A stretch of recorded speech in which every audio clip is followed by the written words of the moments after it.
সকলকে নমস্কাৰ জনাইছোঁ। বিশেষকৈ আজি মই লখিমপুৰ পূব তেলাই গাঁও পঞ্চায়তৰ অন্তৰ্গত এই নোৱালি গাঁওখনত আজি মই ইয়াতে মোৰ ঘৰ, কিন্তু ইয়াত মই আজি আপোনালোকক দেখুৱাব বিচাৰিছোঁ। চাওক, ইয়াত গৰাখহনীয়াৰ ফলত আমাৰ এই গাঁওখনত কি হৈছে চাওক। আপোনালোকে ইয়াত দেখিবলৈ পাইছে, এই আমাৰ এই আগত চাওক তামোল গছ আছে, তাৰ অকণমান ইফালে মানুহ বহুত আছিলে। এতিয়া মানুহ এই 2 দিনতে 10-20 ঘৰমান মানুহ এতিয়া ইয়াৰ পৰা বেলেগ জেগাত যাবলগীয়া হৈছে। গতিকে গাইজ চাওক, এয়া চৰকাৰ কোনো ইয়াত ব্যৱস্থা নাই। চৰকাৰে যে আমাক এই গাঁওখনত এই নোৱালি গাঁও বা পূব তেলাইৰ অন্তৰ্গত যিটো নোৱালি গাঁও 1 নং ৱাৰ্ড, এই ৱাৰ্ডৰ পৰা চৰকাৰে 2000টা ভোট ইয়াত পায়। এই পূব তেলাই গাঁওখনত চবতকৈ ডাঙৰ গাঁওখনেই হৈছে নোৱালি গাঁও। এই নোৱালি গাঁওখনক চৰকাৰে ইমান বেয়া পায়নে? চৰকাৰে কোনো ইয়াত ব্যৱস্থা নাই, কোনো ধৰণৰ ব্যৱস্থা নাই। চাওক আপোনালোকে গৰাখহনীয়া কৰা কেনেকৈ হৈ গৈছে চাওক আপোনালোকে। এয়া ৰাস্তা আছিলে, এয়া পকা ৰাস্তাটো নাই, কেঁচা ৰাস্তা আছিলে। এয়া পথাৰলৈ যোৱা বা কাৰোবাৰ এই মৰলে গাঁৱলৈ যোৱা এটা ৰাস্তা আছিলে। এই ৰাস্তাখনো চাওক আপোনালোকে। চাওক এতিয়া যাবলৈ তাত জেগা নাইকিয়া হৈ গৈছে। এতিয়া গৰাখহনীয়া কেনেকুৱা কৰি দিছে। গতিকে ইয়াত অসম চৰকাৰক মই বিশেষকৈ ইয়াত অনুৰোধ কৰিব বিচাৰিছোঁ, এই লখিমপুৰৰ যিটো পূব তেলাই গাঁও পঞ্চায়তৰ যিটো মানৱ ডেকাৰ সেই সমষ্টি আছিলে, কিন্তু মানৱ ডেকাই কৈছে যেন এই পূব তেলাহীখন তেওঁ যিদিনা ইলেকশ্যন আছিলে, এই ইলেকশ্যন দিনাখনতে মানে তেখেত কৈছে যে এই গাঁওবিলাকত অলৰেডি এই ইলেকশ্যনতে পইচা দিয়া হ'ল। পইচা মানে আমাৰ গাঁওবিলাকৰ মানুহবিলাকক পইচা 1000-2000 দি পিনি মানে কিনিলে বুলি কৈছে।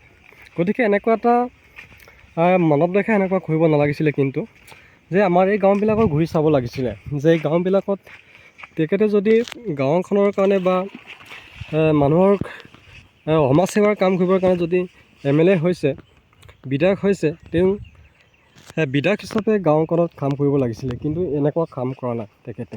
গতিকে মই বিশেষকৈ অসম চৰকাৰক অনুৰোধ কৰিছোঁ, বিশেষকৈ আমাৰ জনপ্ৰিয় আমাৰ মন্ত্ৰী আমাৰ হিমন্ত বিশ্ব শৰ্মা ছাৰক মই বিশেষকৈ অনুৰোধ কৰিছোঁ, এই নোৱালি গাঁওখনক আপোনালোকে থকাৰ ব্যৱস্থা কৰি দিয়ক। আৰু ইয়াত মানুহৰ খাবলৈ নাইকিয়া এই ফলত এটা ঘৰ বাৰী থাকিবলৈ এটা জেগা নাইকিয়াত তেওঁলোকে বহুত সমস্যাত সন্মুখীন হৈছে। গতিকে হিমন্ত চৰকাৰে যে এই গাঁওখনক বচাই এই গৰাখহনীয়াৰ ফলত কেনেকুৱা হৈছে মানুহ, এইটো অকণমান ইয়াত আহি পিনি বা অসম চৰকাৰে আমাৰ এই প্ৰধান বৰুৱাই হওক ইয়াত কোনো কাম কৰা নাই। গতিকে মই বিশেষকৈ অনুৰোধ কৰিছোঁ সমূহ আমাৰ পূব তেলাই গাঁও পঞ্চায়ত হয়। গাইছ, সেইটো কাৰণে মই ক'ব বিচাৰিছোঁ যে বিশেষকৈ মই পূব তেলাই গাঁও পঞ্চায়ত হয় আৰু নোৱালি গাঁও হয় সমূহ হয়। মই হিমন্ত বিশ্ব ছাৰক মই অনুৰোধ কৰিছোঁ, এই গাঁওখনত নৈপৰীয়া অঞ্চলবিলাকত যিমান মানুহ আছে তেওঁলোকে এতিয়া বৰ্তমান ঘৰ বাৰী হেৰি পিনি ক'ত বাৰীত যাবলগীয়া হৈছে। গতিকে এই গাঁওখনত আটাইতকৈ ডাঙৰ এটা নোৱালি গাঁওখনত এনেকুৱা এটা সমস্যা হৈ আছে। আপোনালোকে নিশ্চয় দেখিছে, এতিয়া ইমান গৰাখহাই মানুহৰ থাকিবলৈ জেগা নাইকিয়া হৈ গৈছে। কাৰোবাৰ মাটি বাৰী নাইকিয়া হৈ গৈছে, কাৰোবাৰ ঘৰটো এতিয়া ভাঙি পিনি ছমাহ ধৰি, এতিয়াৰ পৰা ছমাহ ধৰি ভাদ মাহলৈকে গৰাখহাই থাকিব। আৰু বাৰিষাতে আমাৰ গোটেই খেল খেলা হ'ব। বিশেষকৈ আমাৰ ইয়াত বহুত সমস্যা হয়। গতিকে হিমন্ত শৰ্মা ছাৰক এনেকৈ মই ক'ব বিচাৰিছোঁ যে এই গাঁওখনত বিশেষকৈ আমাক সহায় কৰা, গৰাখহনীয়াৰ কাৰণে গৰাখহনীয়া আমাক প্ৰতিৰোধৰ কাৰণে বিজ্ঞানসন্মতভাৱে ইয়াত সহায় কৰা।